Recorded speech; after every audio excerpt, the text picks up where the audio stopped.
Chers amis de culture, bienvenue. Il y a de cela quelques mois, je suis tombé sur cette vidéo. Sortie de nulle part, elle est arrivée juste devant moi. Je ne pense pas avoir besoin de t'expliquer à quel point j'étais juste obligé de cliquer dessus. Je ne pouvais pas ne pas, et je pense qu'on se comprend. Dans cette vidéo, je vais te partager le fruit de mes recherches de la question qui est pourquoi certaines vidéos sont juste irrésistibles pendant que d'autres nous passent juste sous le nez sans qu'on ne les remarque. En espérant que ce que tu vas apprendre dans cette vidéo t'aide à reproduire ce que je t'ai fait avec cette vidéo. On y va. La miniature de cette vidéo ne m'appartient pas. Elle appartient à Gros et Métis. J'ai dû la voler pour les besoins éducatifs de cette vidéo parce qu'elle était juste parfaite quoi. Pendant longtemps, j'ai cherché le moyen de forcer le clic sur cette vidéo. J'ai travaillé avec mon Mini Maker sur 5 miniatures safe. Mais je n'étais toujours pas satisfait. J'avais l'impression qu'il manquait encore un truc. La raison pour laquelle j'ai parlé de 5 miniatures safe, c'est parce qu'il y en avait une 6e, qui elle était unsafe. Mais bon sang que cette miniature était puissante. On y reviendra plus tard. Donc, pendant que j'écrivais le script de cette vidéo, je me suis rappelé de la vidéo que je t'ai montrée dans l'introduction. Je suis parti la chercher pendant au moins une bonne trentaine de minutes et quand je l'ai trouvée, je me suis dit ouais, c'est ça. Et je sais que tu es sûrement d'accord. Au bout de plusieurs années à consommer YouTube, je suis arrivé à la conclusion qu'il existe deux façons de forcer des gens à cliquer sur des vidéos. Et la première façon, c'est celle dont j'ai fait usage pour cette vidéo. C'est le packaging. Le packaging fait référence à la façon dont tu présentes une vidéo. C'est la combinaison entre le titre que tu choisis et la miniature. C'est ton packaging qui va déterminer si ta vidéo vaut la peine qu'on s'arrête dessus ou qu'on la dépasse. Prends l'exemple de cette vidéo. Au début, la vidéo que je voulais faire, c'était une vidéo sur l'importance du titre et de la miniature dans le potentiel d'une vidéo. Mais dit de cette façon, ça a plus l'allure d'un cours ennuyeux au campus que d'une vidéo intéressante. Donc je me suis posé et je me suis demandé quelle serait la meilleure façon de présenter cette idée pour que quelqu'un comme moi qui tomberait dessus ait envie de regarder la vidéo. La réponse, je l'ai trouvée dans cette vidéo. Quand j'ai vu la miniature et j'ai lu le titre de cette vidéo, je me suis juste dit, ouais, c'est un truc comme ça qu'il me faut. C'est pour ça que j'ai titré cette vidéo, comment forcer les gens à cliquer sur ta vidéo. Et c'est pour cette même raison que j'ai fait ces 5 miniatures là au début.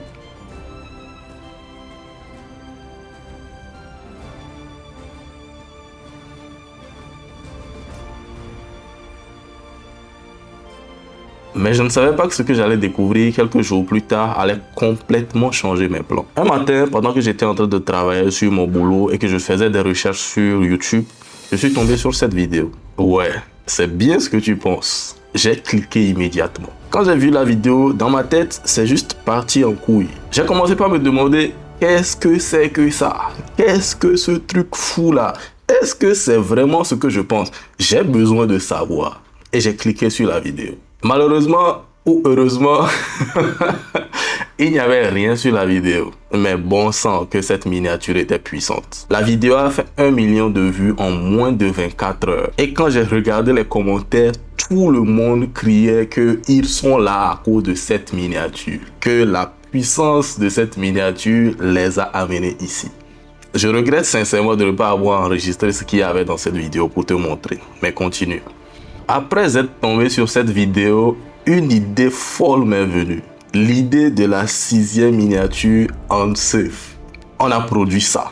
Et c'était avec cette miniature-là que je comptais lancer cette vidéo jusqu'à ce que je me rende compte quelques jours plus tard que YouTube avait supprimé la chaîne originale qui avait posté la vidéo-là. C'était juste devenu trop risqué. C'est la raison pour laquelle j'ai dû abandonner cette 6e miniature pour choisir celle sur laquelle tu as cliqué pour arriver ici. C'est ça la puissance du packaging. Maintenant, comment tu peux appliquer ce concept sur tes vidéos? Je vais te dire comment. Il y a 2 choses que tu as besoin de savoir pour pouvoir appliquer ce concept sur tes vidéos. La première chose, c'est que le boulot d'une miniature, son seul boulot, c'est d'attirer l'attention. C'est la première chose que tu vois sur une vidéo lorsque tu scrolles ton feed. Si elle arrive à te stopper, ne serait-ce que quelques secondes, c'est qu'elle a fait son boulot. C'est l'exemple même que j'ai utilisé sur cette vidéo. Il y a un contraste tellement fort entre le rouge et le gris de cette miniature que tu ne peux que remarquer le rouge. Et même quand je le mets dans un lot d'autres miniatures comme ici, tu le remarques quand même. J'ai même remarqué que quand je regardais à côté, que je ne prêtais même pas l'attention à l'écran de mon PC, je remarquais quand même la miniature dans ma vision périphérique. C'est ça la puissance du contraste. La deuxième caractéristique des miniatures qui stoppe les gens, c'est qu'elles utilisent des expressions faciales. Au-delà même de YouTube. C'est dans un livre que je lisais lorsque j'étudiais la science derrière les miniatures que j'ai compris que ce truc marchait. D'après les travaux de la psychologue du comportement humain, Suzanne Winchek, qu'elle a partagé dans son livre « 100 choses que des designers devraient savoir sur le comportement humain », il y a une partie où elle parle du fait qu'il existe une partie du cerveau dont le seul boulot est de reconnaître des visages et d'identifier des expressions sur des visages. Elle dit à la page 172 de son livre que si tu veux pousser des gens à prendre une décision ou à faire une action, tu as besoin de leur montrer des informations, une image ou une vidéo qui déclenche une émotion. Parce que les gens sont plus enclins à prendre une décision lorsqu'ils ont une expérience émotionnelle. Tu comprends maintenant pourquoi beaucoup de youtubeurs font des têtes louches sur leurs miniatures. C'est à la recherche de cet effet. La troisième caractéristique des miniatures qui arrêtent les gens, c'est la différenciation. Suzanne dit à la page 13 de son livre que la meilleure façon d'attirer l'attention des gens, c'est de leur montrer un élément qui a l'air différent des autres. Cet élément peut être différent des autres en couleur ou en forme. Tu sais quoi? Je vais te mettre le livre dans la description. Tu peux aller le télécharger maintenant. Je pense qu'il va sérieusement te servir. Le principe de la différenciation, je l'ai appris chez Ali Abdaal sans faire exprès. J'ai remarqué que les miniatures de ces gars étaient simplistes à mort. C'est des miniatures épurées et minimalistes, mais ça produit des résultats. Je ne comprenais pas pourquoi, mais j'aimais juste son style, donc je me suis mis à copier ça comme ça, parce que je voulais ces résultats. C'est plus tard en lisant ce livre que je me suis rendu compte de la stratégie que le gars utilisait. Quand je prends le YouTube Game francophone, presque toutes les miniatures des créateurs de contenu se ressemblent. C'est des miniatures avec des visages polis, des lumières rouges, bleues, façon Iman Ghazi, des miniatures très travaillées. Et toute personne qui veut obtenir un certain nombre de vues tend à produire ce type de miniature-là. Ce qui est intéressant avec ça, c'est que, vu que tout le monde s'est mis à faire ça, toutes les miniatures se ressemblent. Comment se différencier de ça? C'est en devenant simple. Plutôt que de chercher à saturer ma miniature plus que les autres, je fais juste quelque chose de super simple, de super épuré, de minimaliste, comme ce que Ali Abdaal fait. Résultat, voici à quoi ressemble ma miniature dans un lot de toutes ces miniatures-là. Intéressant, n'est-ce pas? La quatrième caractéristique des miniatures qui stoppe les gens, c'est qu'elles utilisent du texte. Mais attention, cette caractéristique, il faut la prendre avec nuance. Les miniatures qui utilisent du texte et qui réussissent à stopper les gens utilisent le texte avec stratégie. Elles utilisent le texte de façon à susciter une question. Le texte sur la miniature ne prend pas le boulot du titre. Au contraire, ça force la personne à aller lire le titre pour comprendre un peu plus ce qu'il a vu sur la miniature. Quand c'est bien utilisé, ça ressemble à ça. Quand tu vois cette miniature, tu te dis, qu'est-ce qu'il veut dire par là? Et quand tu lis le titre, tu comprends. Le texte sur chacune de ces miniatures te force à faire une chose. Lis le titre pour en savoir plus. C'est ça, un test effectif sur une miniature. Dans le domaine des vidéos éducatives, j'ai remarqué que mettre des signes significatifs ou mettre de l'argent marchait aussi très bien. C'est l'exemple de ces vidéos.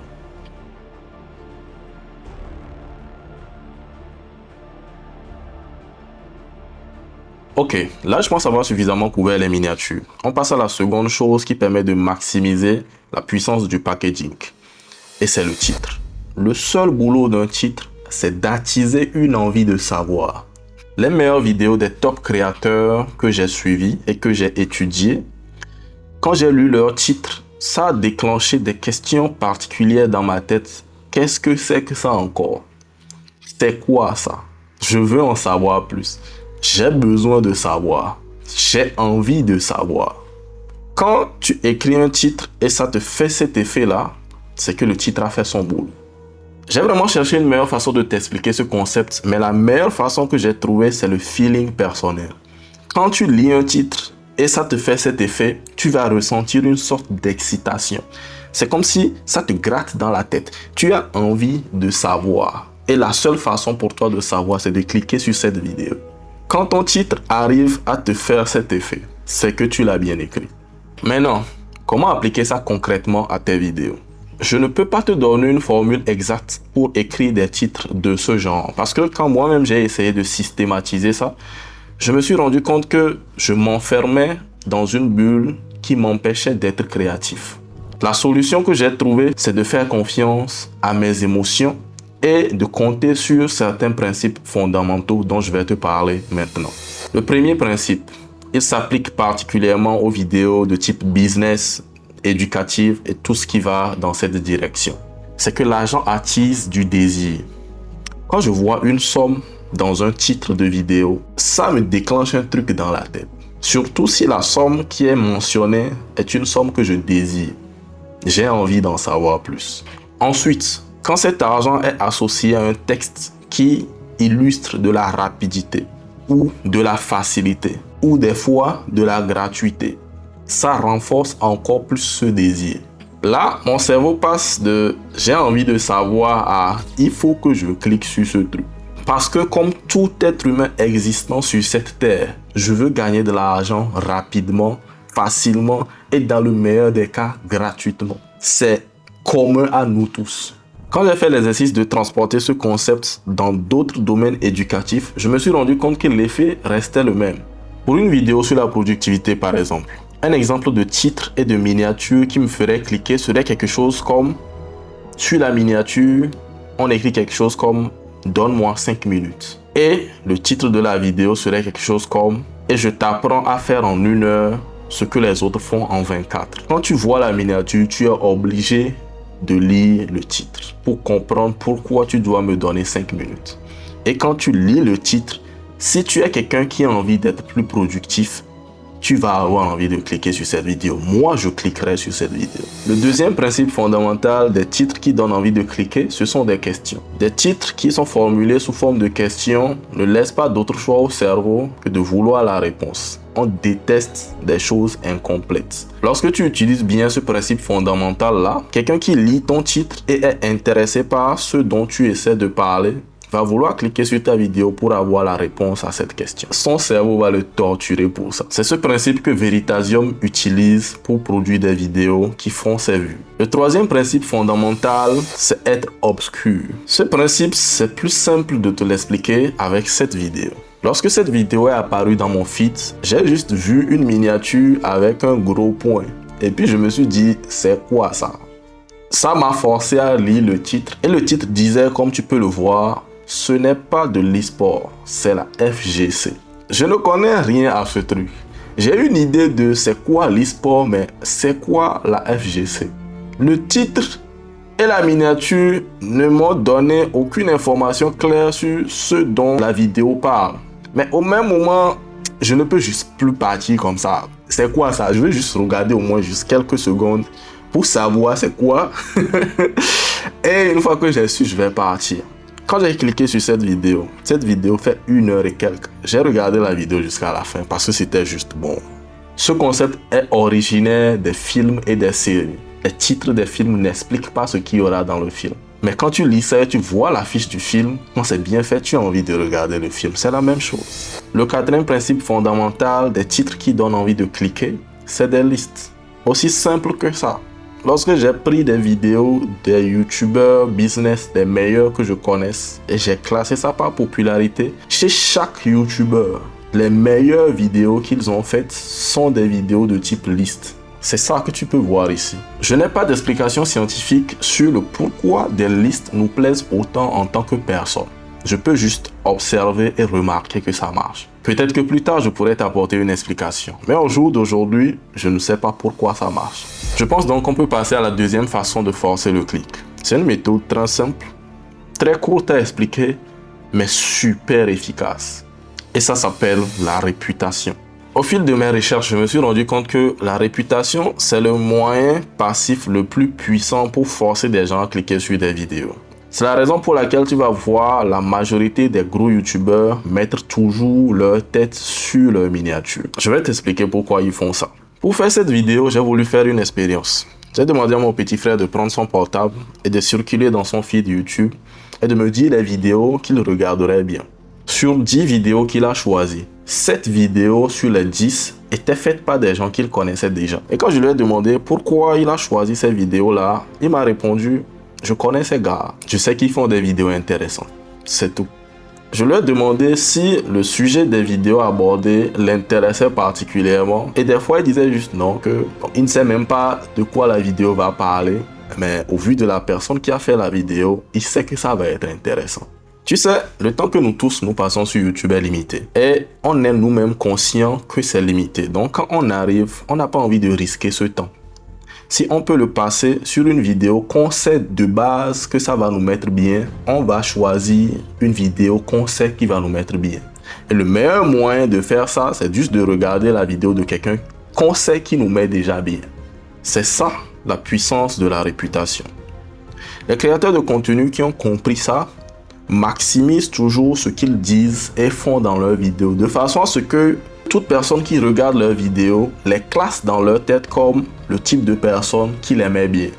Une fois que tu as réussi à t'intégrer dans la tête de ton viewer comme quelqu'un qui le met bien, chaque fois qu'il arrivera sur YouTube, il te prioritisera. C'est ce que je fais avec toutes les vidéos que je regarde. Et c'est ce que nous tous nous faisons. Arriver à produire ça, c'est se garantir des clics automatiques dès que tu postes la vidéo et que tu mets ta tête sur la miniature. Si ça, c'est pas le bonheur, c'est quoi? Je vais te mettre ici un tutoriel qui va t'apprendre comment faire des miniatures comme celle dont j'ai parlé dans la première partie de cette vidéo. Je te conseille d'aller la regarder maintenant.